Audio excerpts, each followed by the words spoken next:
Shalom chez vous, peuple de Dieu, nous vous saluons au nom de Jésus. Que le Seigneur vous bénisse. Nous sommes en train de rendre grâce à Dieu, lui qui permet à ce que nous puissions partager avec vous sa parole. Et nous sommes en train de croire que cette parole va trouver place dans votre cœur. Cette parole va vous transformer, pourquoi pas, vous bénir pour la gloire du Seigneur. Nous prions pour la parole. Père, nous te rendons grâce parce que tu permets à ce que nous puissions partager ta parole avec ton peuple. Laisse que cette parole nous touche, nous bénisse, nous transforme par la puissance de l'Esprit Saint. Au nom glorieux de Jésus. Amen. Que la gloire revienne à Jésus. Nous serons en train de tourner autour d'un grand thème qui est dénommé la consécration à Dieu. La consécration à Dieu. Pourquoi la consécration à Dieu? Parce que l'on peut se consacrer à un homme, on peut aussi se consacrer à une chose tout comme à un travail. C'est pourquoi on a essayé de préciser là-dessus. Nous sommes en train de parler de la consécration à Dieu. Alors avec ces grands sujets, nous serons en train de tourner autour des 5 points. Premièrement, nous essayerons de définir la consécration, donc question de nous amener à comprendre ce qu'est la consécration. Et deuxièmement, le but même de la consécration. Troisièmement, les exigences qui sont liées à la consécration à Dieu. Quatrièmement, les dimensions de la consécration. Et cinquièmement, comment garder sa consécration. Alléluia. C'est quoi la consécration? La consécration, c'est le fait de se consacrer. Se consacrer, ce qui veut dire, c'est dédié à. Le fait de dédier à. Donner en appartenance, se mettre à part. La consécration, je réponds, c'est le fait de se consacrer. Ou en d'autres termes, le fait de dédier à quelqu'un ou à une chose. La consécration, c'est le fait de donner aussi en appartenance. Donc, on se donne en appartenance. On donne quelque chose à quelqu'un pour que la chose lui appartienne. On se donne en appartenance à quelqu'un pour lui appartenir. On se donne à Dieu pour lui appartenir. Se consacrer, c'est aussi le fait de se mettre à part. Actes des Apôtres, chapitre 13, le verset 2. La Bible déclare, pendant qu'ils servaient le Seigneur dans leur ministère et qu'ils gênaient, le Saint-Esprit dit, mettez-moi à part Barnabas et Saul pour l'œuvre à laquelle je les ai appelés. Mettez-moi à part Saul et Barnabas pour l'œuvre à laquelle je les ai appelés. En d'autres termes, consacrez-moi Paul ou Saul et Barnabas pour l'œuvre à laquelle je les ai appelés.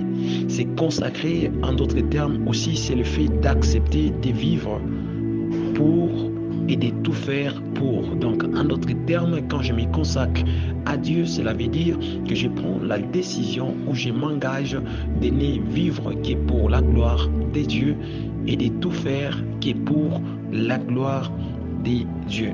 Pourquoi je dois m'y consacrer? En d'autres termes, le but de la consécration. Nous devons premièrement nous consacrer à Dieu parce que nous lui appartenons, parce que nous sommes à lui. Nous appartenons à Dieu et nous devons nous consacrer à lui. Exode chapitre 13, le verset 2.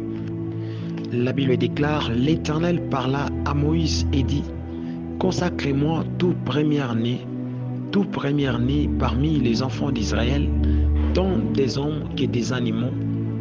Pourquoi? Car il m'appartient. Alléluia. L'Éternel est en train de demander à Moïse de lui consacrer tout le premier-né des enfants d'Israël, tant des hommes que des animaux. Et pourquoi on devrait consacrer à l'Éternel tout premier-né des enfants d'Israël? La Bible déclare, car il m'appartient. Si tu appartiens à Dieu, donc tu dois te consacrer à lui. Jésus est mort pour nous à la croix. Il nous a rachetés à un grand prix. Ainsi, nous lui appartenons. Nous ne nous appartenons plus nous-mêmes. Nous appartenons à Dieu. Affirmons cela avec 1 Corinthiens chapitre 6, versets 19 à 20. La Bible déclare: ne savez-vous pas que votre corps est le temple du Saint-Esprit qui est en vous, que vous avez reçu des dieux et que vous ne vous appartenez point à vous-même. La Bible déclare que votre corps est le temple du Saint-Esprit qui est en vous. Et la Bible ajoute que vous ne vous appartenez pas à vous-même, mais en d'autres termes, vous appartenez à Dieu. Je reprends que vous ne vous appartenez pas, vous appartenez à Dieu. Le verset 20, car vous avez été rachetés à un grand prix. Glorifiez donc Dieu dans votre corps et dans votre esprit qui appartient à Dieu.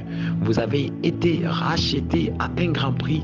Glorifiez donc Dieu dans votre corps et dans votre esprit. Celui qui se consacre à Dieu apprend à glorifier Dieu, non pas seulement dans son esprit, mais aussi dans son corps. Il doit glorifier Dieu parce qu'il ne s'appartient pas lui-même, mais il appartient à Dieu. Lorsqu'on appartient à Dieu, on se consacre à lui. Deuxièmement, nous devons nous consacrer à Dieu afin de marcher avec lui. Dieu ne marche qu'avec ceux qui lui sont consacrés, ceux qui lui appartiennent. Aujourd'hui, nous parlons du Dieu d'Abraham, le Dieu d'Isaac et de Jacob, parce que ces hommes ont eu à marcher avec Dieu et ils lui ont été consacrés. Ils lui appartenaient en totalité. Genèse chapitre 5, le verset 22, la Bible nous parle d'Enoch. La Bible déclare: Enoch, après la naissance de Méthusélah, marcha avec Dieu. Enoch a marché avec Dieu. Le nom Enoch veut dire consacré. Donc, en d'autres termes, les consacrés a marché avec Dieu.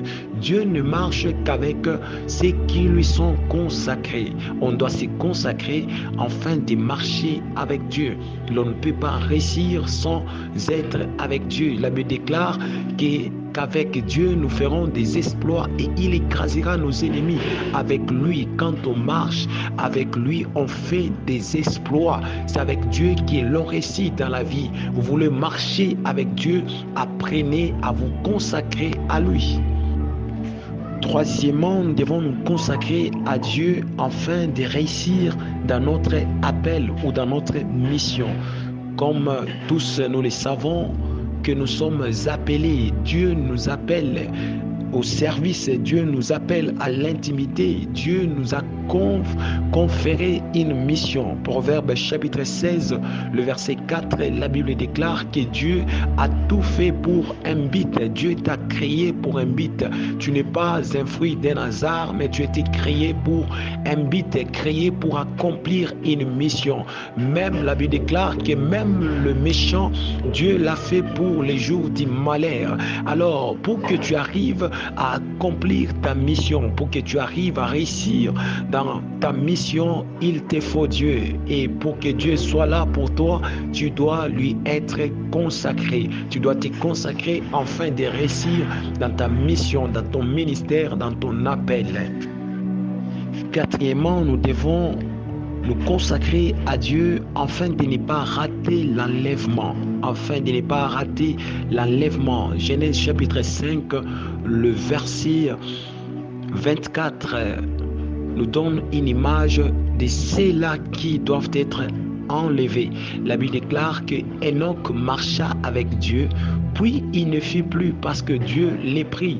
Dieu a pris Enoch, Dieu a enlevé Enoch. Pourquoi? Parce que Enoch a eu à marcher avec Dieu. Mais pour marcher avec Dieu, vous devez lui être consacré. Enoch, je venais de le dire, que son nom signifiait consacré. Il a été consacré à cause de sa consécration. Dieu a marché avec lui et il a fini par le prendre, par l'enlever.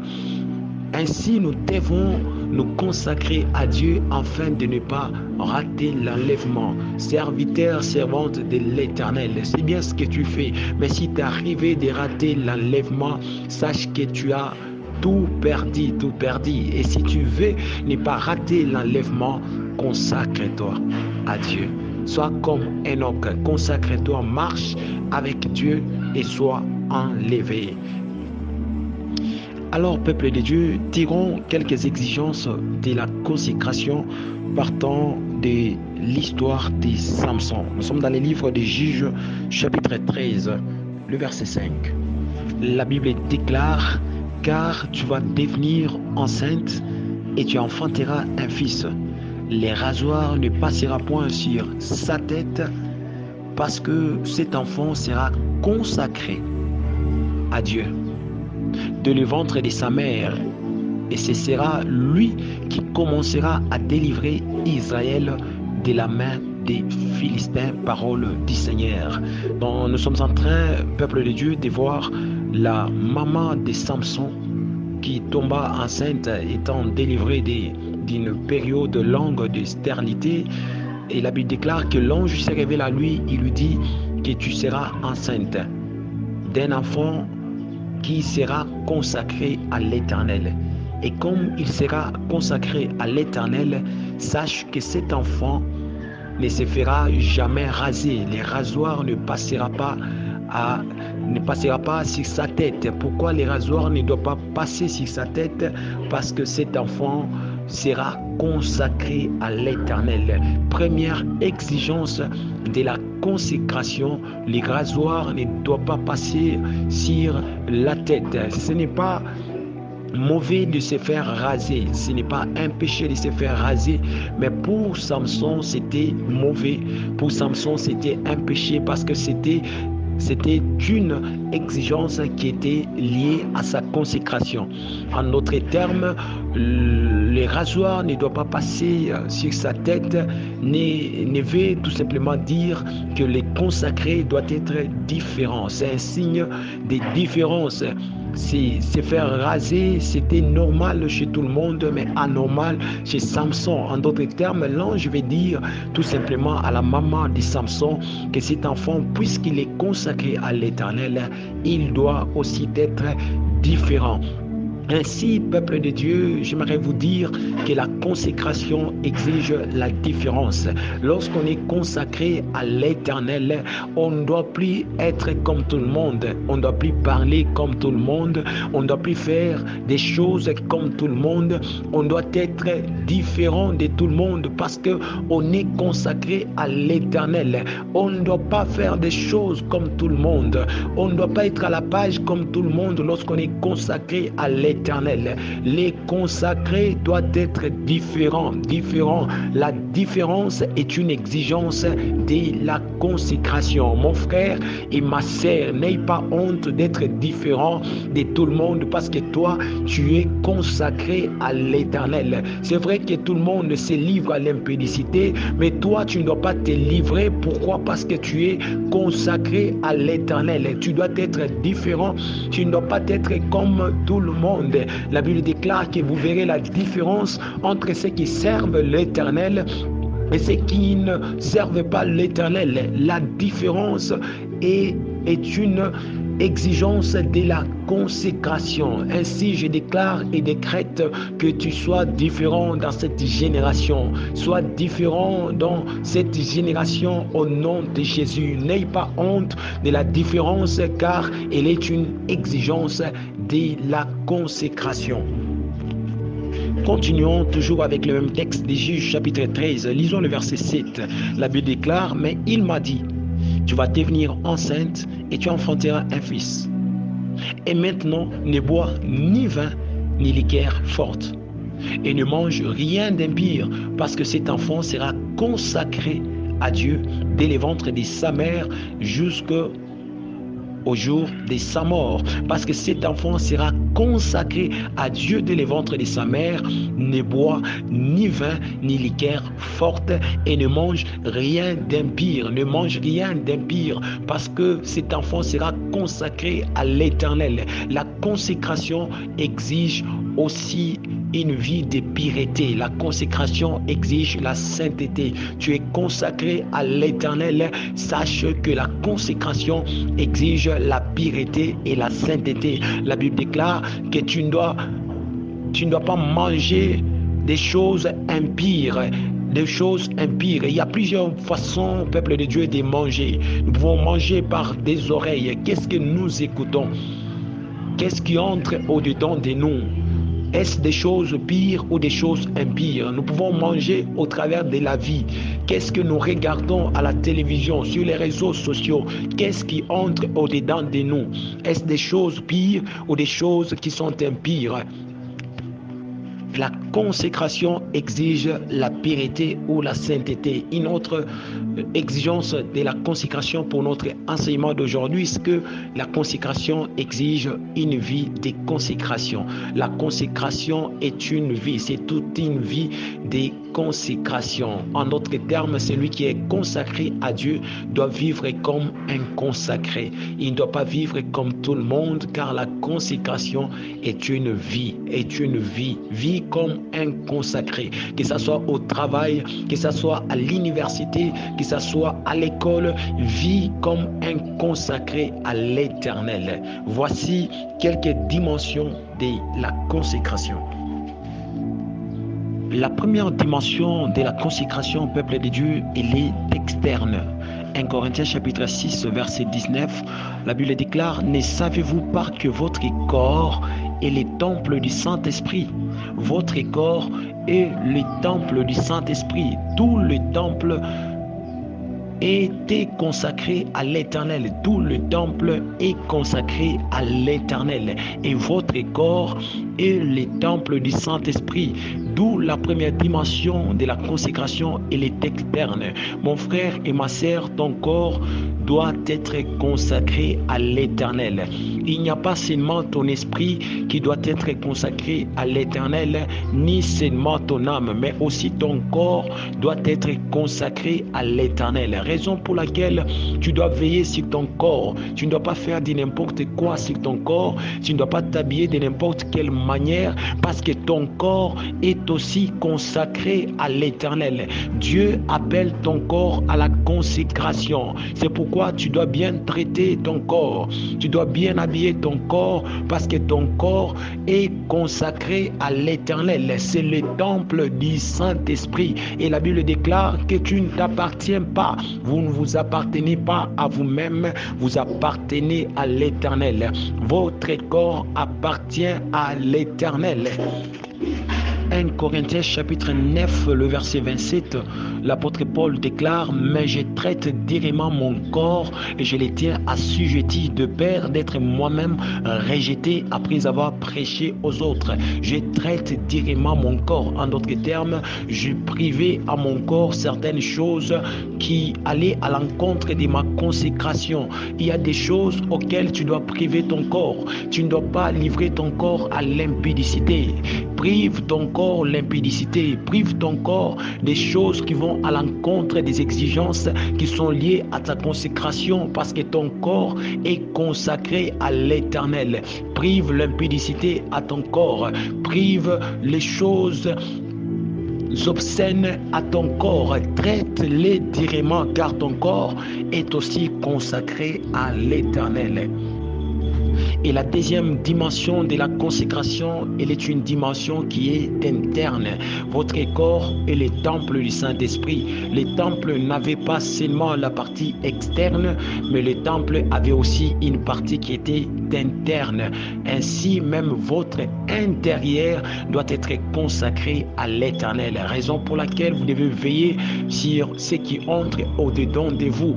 Vous devez veiller sur le genre de pensées que vous avez. Vous devez veiller sur votre intérieur. Comment est votre intérieur? Est-ce que votre intérieur est pourri? Est-ce que votre intérieur est bon? Jésus pouvait dire que c'est pas ce qui entre qui suit l'homme, mais c'est ce qui sort. Ce qui est à l'intérieur de vous peut détruire même votre extérieur. Veillez à ce que votre intérieur soit consacré à l'Éternel. Et pour ce faire comme remède, nourrissez votre intérieur de la parole de Dieu. Car la parole de Dieu, elle est aussi capable et aussi efficace de vous transformer et de renouveler votre manière de réfléchir. Votre intérieur doit être consacré à l'Éternel. Chutons avec comment arriver à garder sa consécration. Si vous voulez arriver à garder votre consécration, vous devez apprendre premièrement à discerner ce que vous écoutez et ce que vous voyez. Tout n'est pas à écouter ou tout n'est pas à regarder. Il y a des prédications qui ne sont pas à écouter. Il y a des enseignements qui ne doivent pas entrer au-dedans de vous. Il y a des enseignements des pharisiens qui ne doivent pas entrer au-dedans de vous. Il y a des enseignements qui sont des nourritures, qui se donnent quand ils entrent au-dedans de vous, ils pourrissent votre estomac, votre esprit. Tout n'est pas à écouter. Apprenez à discerner. Tout n'est pas à regarder. Il y a des films qui ne sont pas à regarder. Dès nos jours, il y a des films qui pourrissent votre esprit. Il y a des films qui détruisent votre âme. Il y a des choses qui détruisent votre consécration. Apprenez à discerner. Genèse chapitre 3. Commençons par le verset 1er. Le serpent était le plus rusé de tous les animaux du champ que l'Éternel Dieu avait fait. Il dit à la femme, Dieu a-t-il dit réellement, vous ne mangerez pas de tous les arbres du jardin? La femme répondit au serpent, nous mangeons du fruit des arbres du jardin, mais quant au fruit de l'arbre qui est au milieu du jardin, Dieu a dit, vous n'en mangerez point, et vous n'y toucherez point, de peur que vous ne mouriez. Alors le serpent dit à la femme, vous ne mourriez point. Quel discours mensonge. Mais Dieu sait que les jours où vous en mangerez, vos yeux s'ouvriront et que vous serez comme des dieux. Ils étaient déjà créés à l'image de Dieu, connaissant le bien et le mal. La femme vit que l'arbre était bon à manger et agréable à la vie, et qu'il était précieux pour ouvrir l'intelligence. Elle prit de son fruit et en mangeant et en donnant aussi à son mari qui était auprès d'elle. Et il en mangea. Alléluia. Plus la femme écoutait les discours du serpent, plus la femme cessait d'être ce qu'elle était, créée à l'image de Dieu et à la ressemblance de Dieu. Plus elle a écouté les discours du serpent, plus elle a détruit sa consécration. La Bible déclare que la femme vit que le fruit était bon. La femme a vu, elle a mangé et elle a détruit sa consécration. Apprenez à discerner ce que vous écoutez et ce que vous voyez si vous voulez garder votre consécration. L'homme et la femme, créés à l'image de Dieu, étaient consacrés à Dieu. Mais plus ils ont cédé leurs oreilles au serpent et leurs yeux, plus ils ont détruit leur consécration. Alléluia. Deuxièmement, Juge chapitre 13, versets 4 à 5, la Bible déclare, « Maintenant, prends bien garde, ne bois ni vin ni liqueur forte, et ne mange rien d'impur, car tu vas devenir enceinte et tu enfanteras un fils. Tu vas devenir enceinte et tu enfanteras un fils. » L'une des choses qui nous aide à garder notre consécration s'appelle la conscience des choses que nous avons au-dedans de nous. La maman de Samson devrait veiller premièrement sur elle-même. Elle devrait se consacrer aussi à l'Éternel.